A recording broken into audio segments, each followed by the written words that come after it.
Isam nggak usah cari kakak udah tenang. Merinding tuh bang gua. Kakak udah tenang. Terus. Kakak udah tenang. Isam nggak usah cari kakak lagi. Isam nggak usah cari kakak lagi. Kakak sudah tenang dia. Kalaupun Isam cari, kakak nggak akan ketemu dimanapun. Karena badan kakak itu udah terburai dengan air. Sudah hancur berkeping-keping. Anak putu dan istana marau wong tuwa aja padha sembrana kudu jujur lan was padha sebab uripmu sedih kedatangan kuasa sebab ora sing duwe jiwa manusia iku bakal sedo.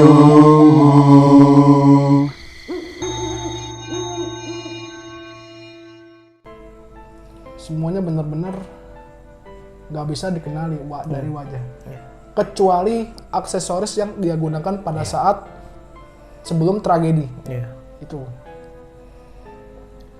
Nah, bokap mengenali ciri-cirinya, alhamdulillahnya. Di situ di sekitaran PLT Apung ketemu ponakan-ponakannya sekitar 10 orang yang masih balita dan umur 15 tahunan. Lalu kakak kandungnya di sekitaran PLT Apung yang terhimpit badan kapal. Di situ dia ketemu. Tapi itu dia dengan kondisi yang bagian tubuhnya terpisah. Yang sudah hanya karena yang bisa dikenali sama bokap tuh aksesoris cincinnya. Cincinnya. Itu melekat terus lah ya. Betul, itu melekat terus. Nah, kalau dari cerita Bang Isam ini, maaf sebelumnya ya Bang ya.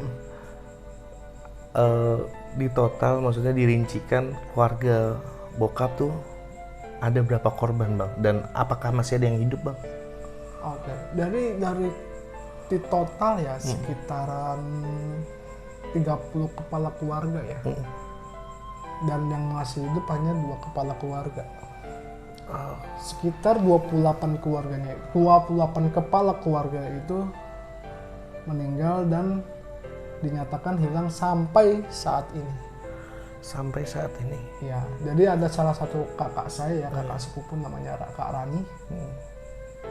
Dia itu dalam kondisi hamil 6 bulan. Dan sampai saat ini jenazahnya itu nggak pernah ditemukan. Entah di mana. Nah, yang 2 selamat itu bagaimana Bang ceritanya? Jadi yang 2 selamat itu terombang-ambing.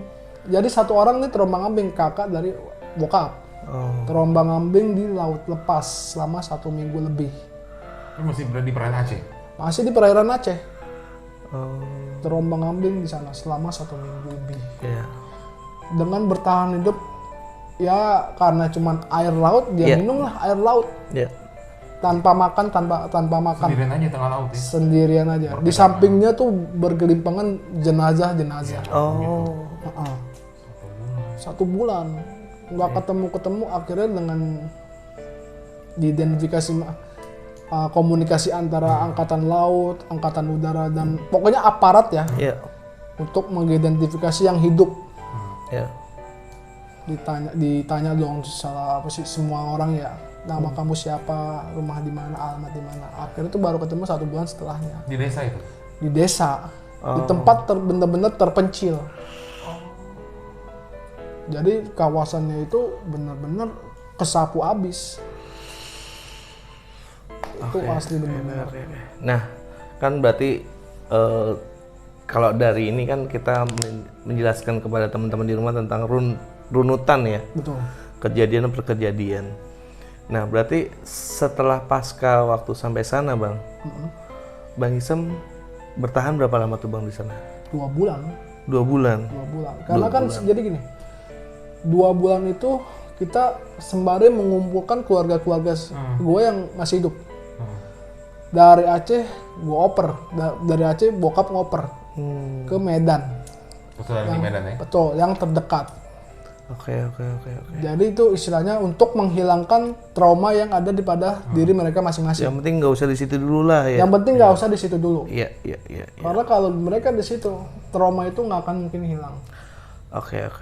Nah, kan berarti udah dijelasin nih Bang untuk runutan apa kejadian per kejadian peristiwa waktu tragedi itu ya. Betul.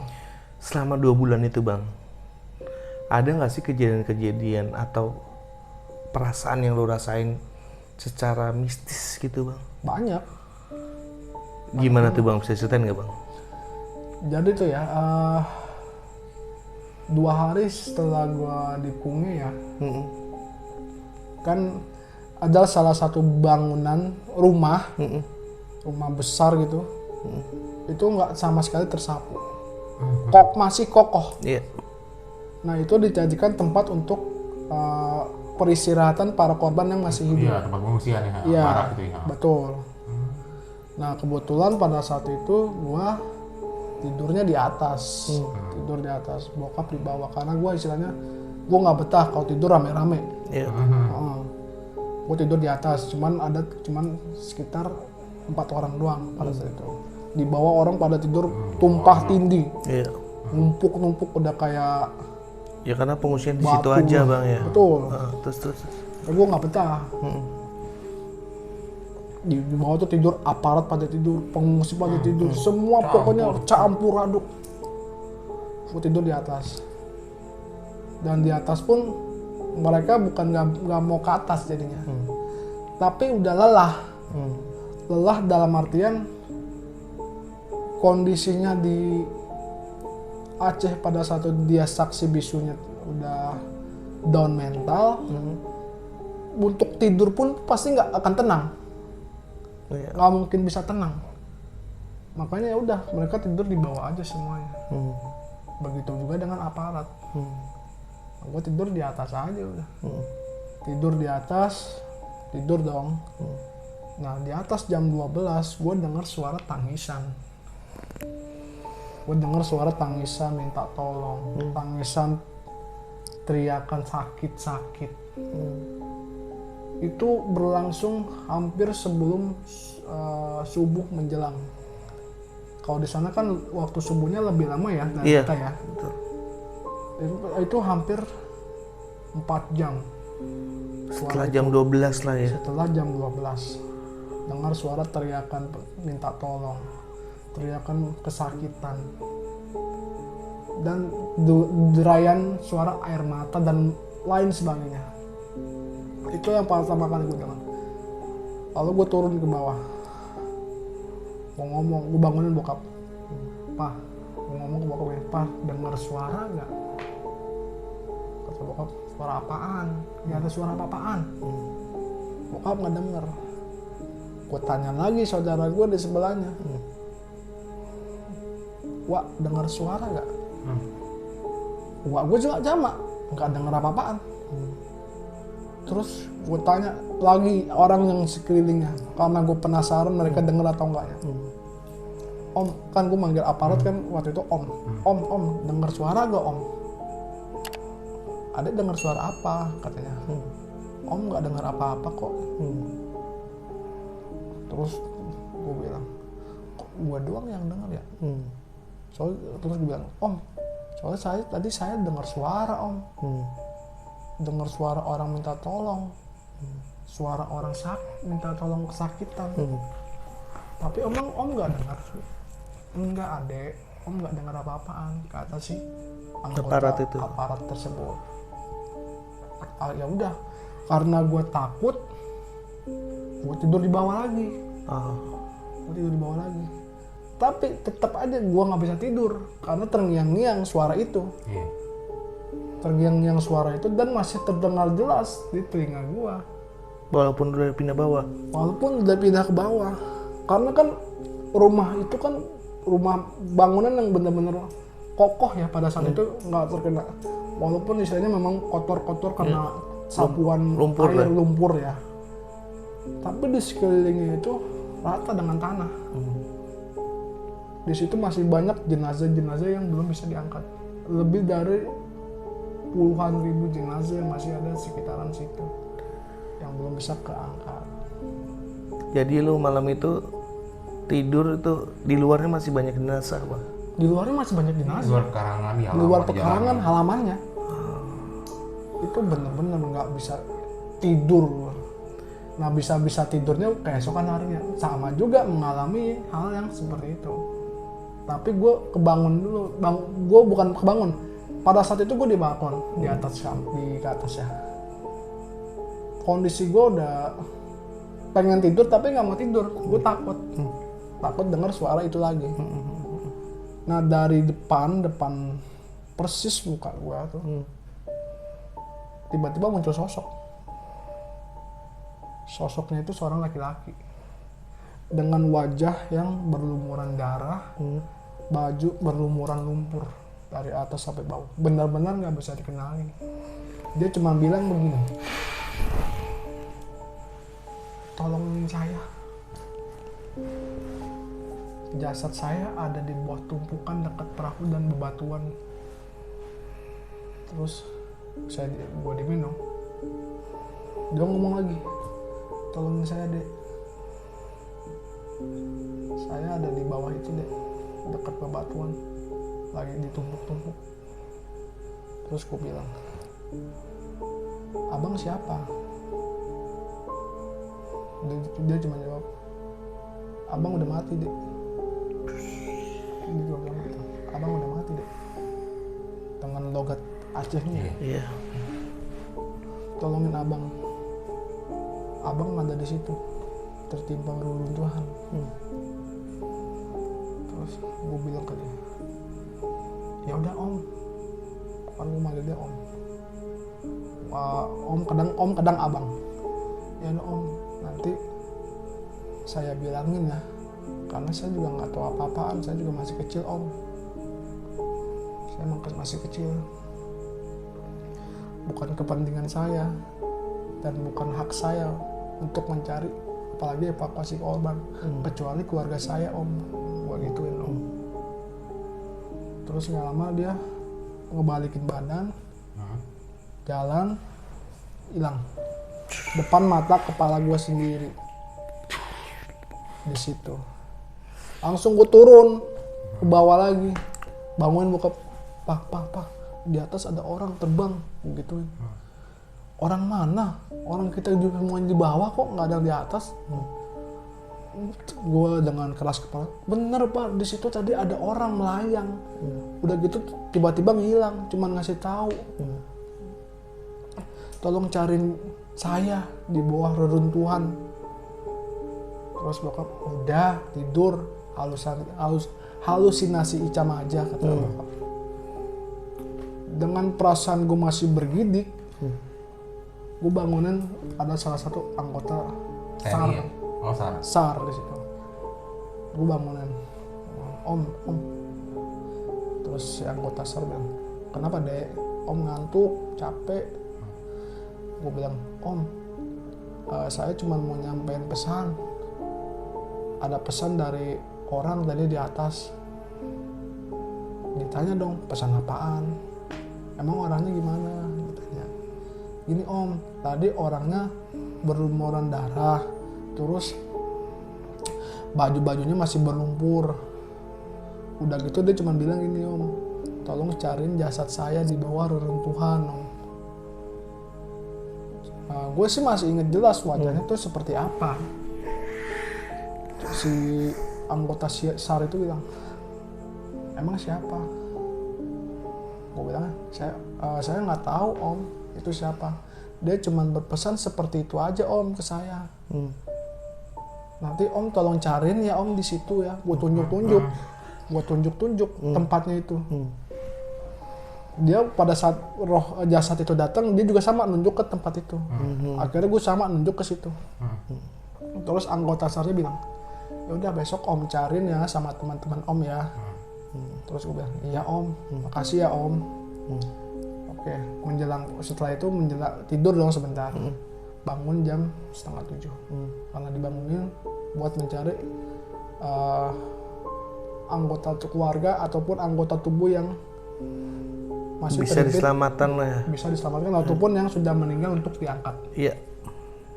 Nah, terus gue samperin dong Om yang pernah gue ngobrol semalam itu. Bilang, Om, udah dicari belum Om? Kata gue gitu ke tim SAR itu. Ini lagi Om cari. Ntar ya Dek. Gak lama digali pakai pacul, pakai diangkat bebatuannya. Bener-bener ternyata di situ ada jenazah itu yang gue lihat semalam Om. Percis mukanya bang. Persis wajahnya, dengan wajah berumuran darah dan pakaiannya itu bener-bener sesuai dengan apa yang gue lihat semalam. Nah ini kan berarti sebenarnya banyak banget ya bang pengalaman mistis lu waktu banget. 2 bulan lu bang. Kira-kira yang paling lu inget banget dan nggak bisa lu lupain selain cerita tadi apa bang? Pada saat gue nyari kakak gue. Gimana tuh bang? Nah, saya sebat dulu.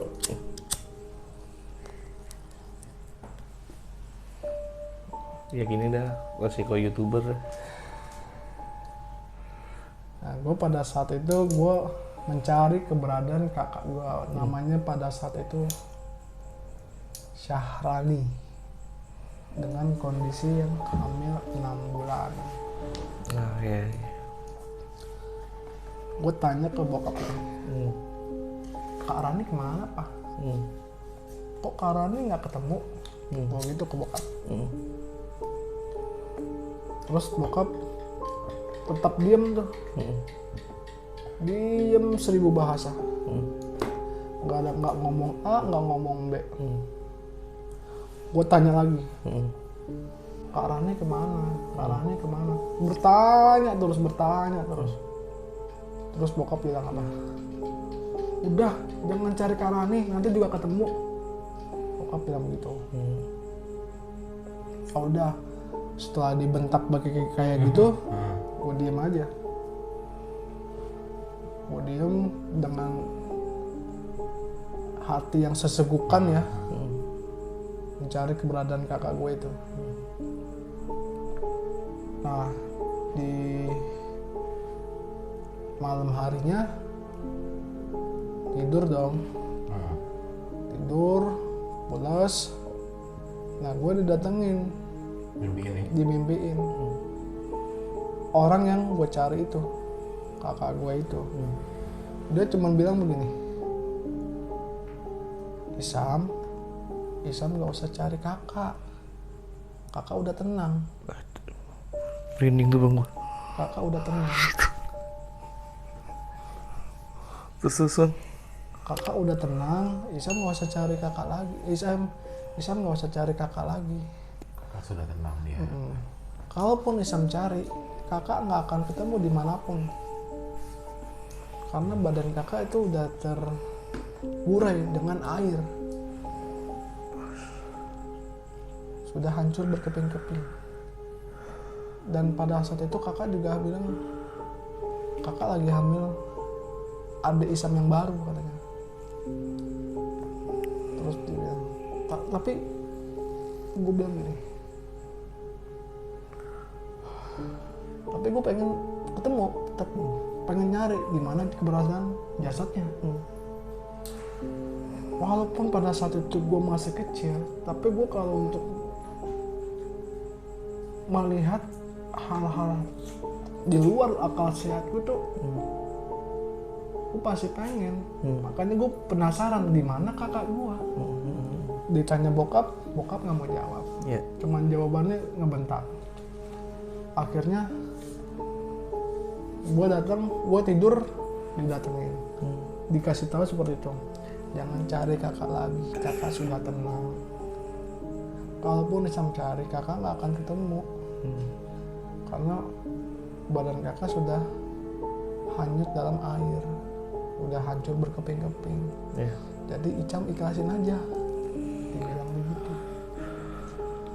Gue ngomong, Icam nggak ikhlas kalau kakak belum ketemu. Di situ dia nangis sembari ngegendong bayi yang ada di perutnya itu.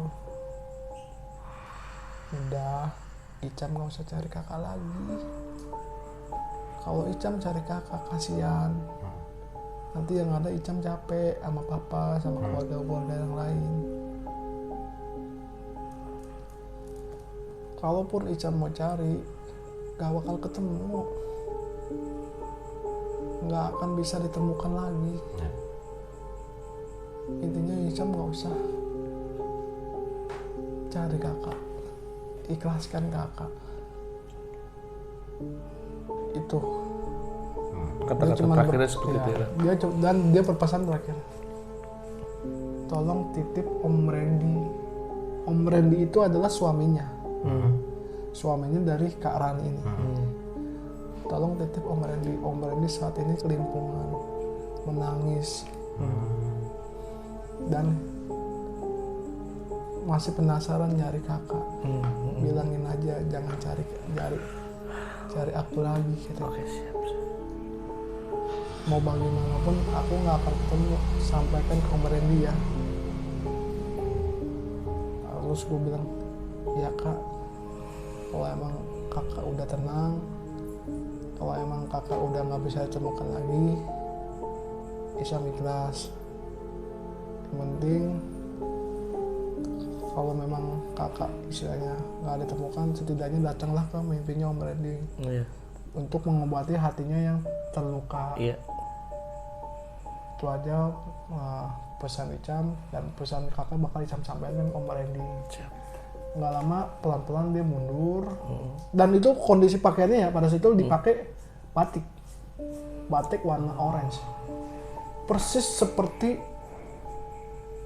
satu hari sebelumnya itu dia. Jadi tuh satu hari sebelumnya tuh kan masih bisa komunikasi lah ya, sebelum tsunami ya. Iya.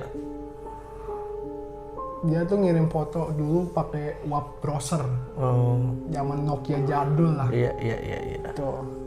MMS tuh itu ya. MMS. Iya. Terus Dia ngirimin MMS dengan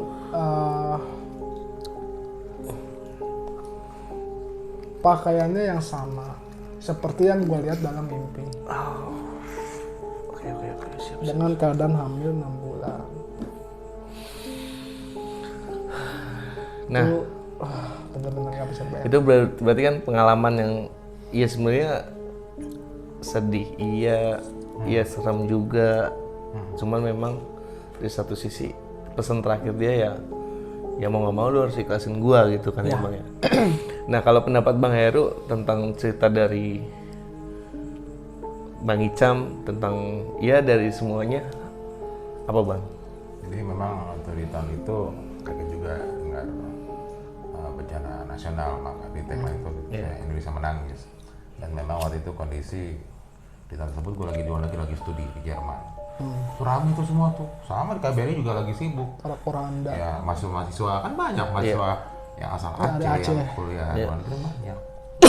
Di KBRI itu semrawut dan sempat ada bilang ya udah sampai difasilitasin.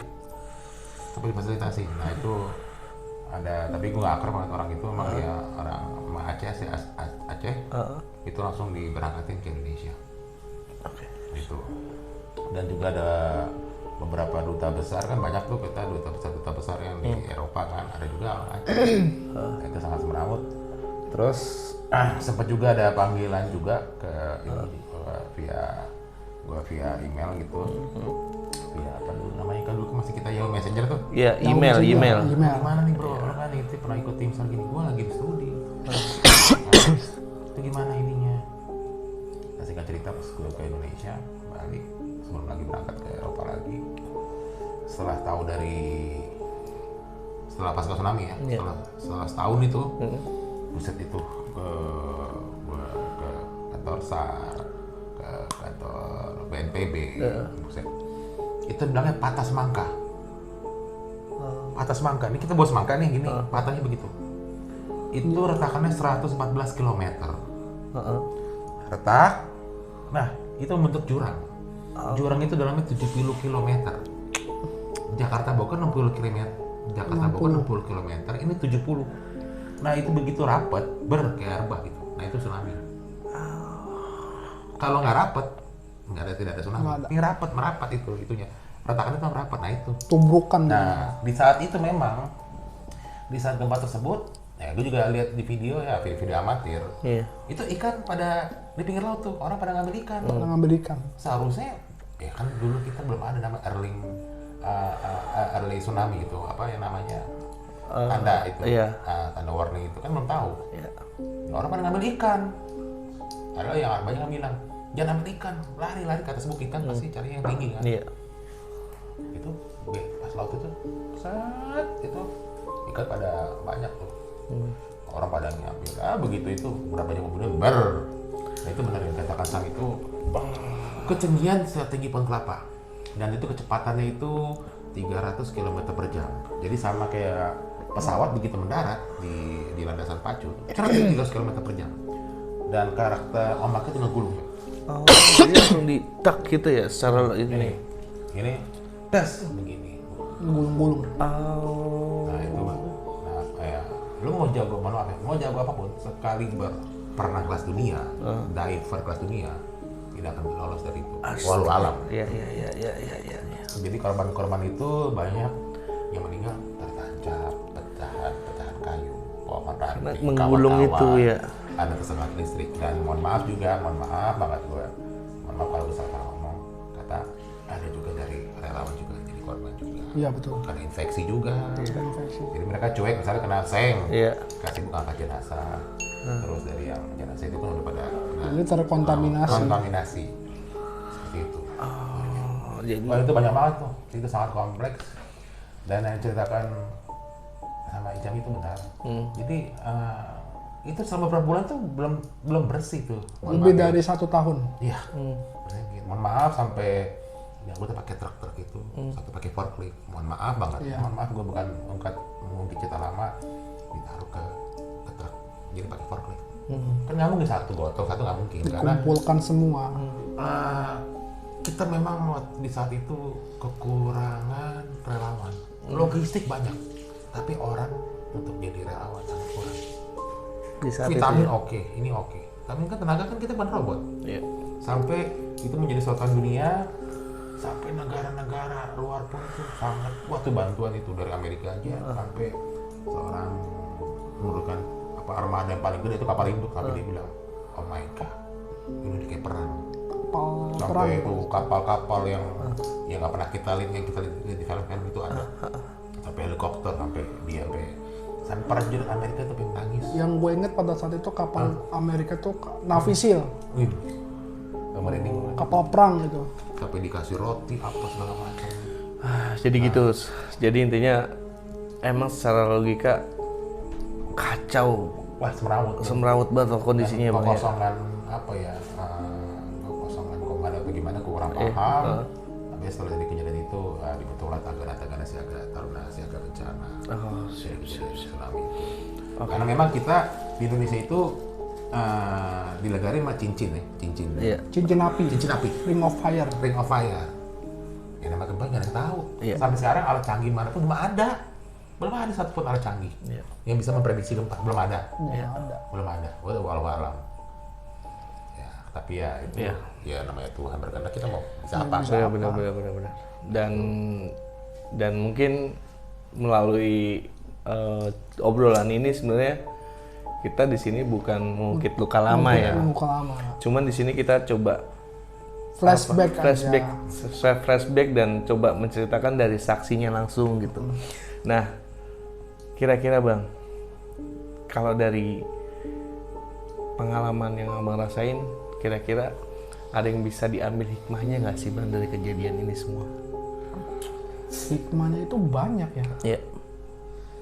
Yang terpenting jangan melawan hukum alam. Iya. Karena jika alam udah dirusak, pasti yang akan dibalas lebih rusak lagi.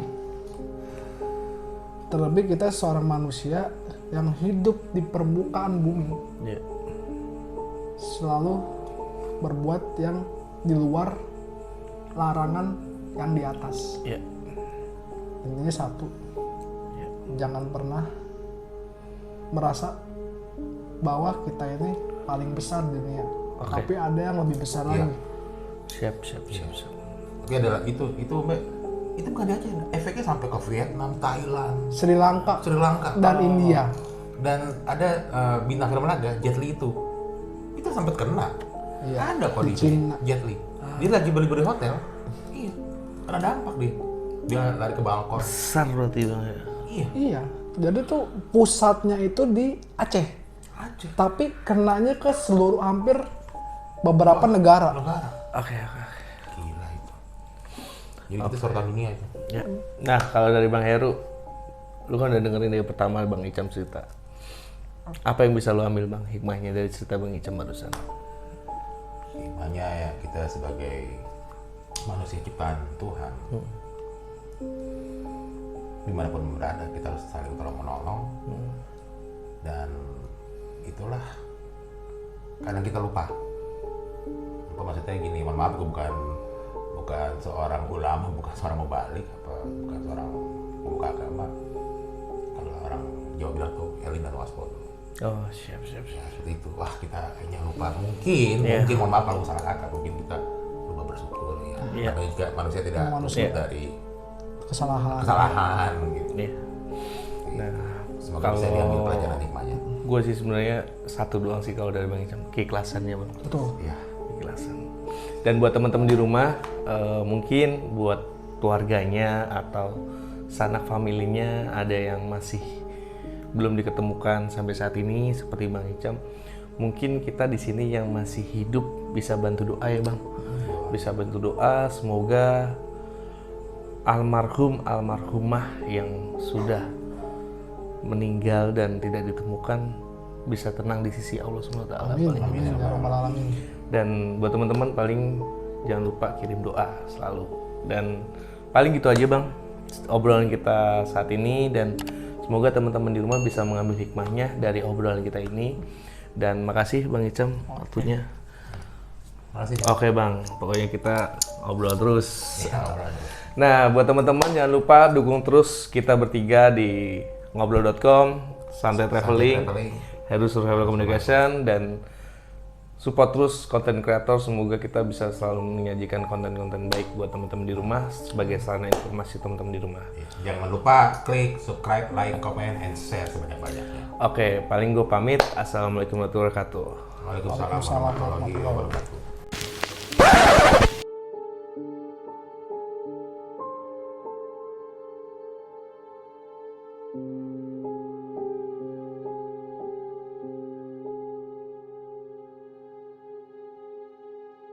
Thank you.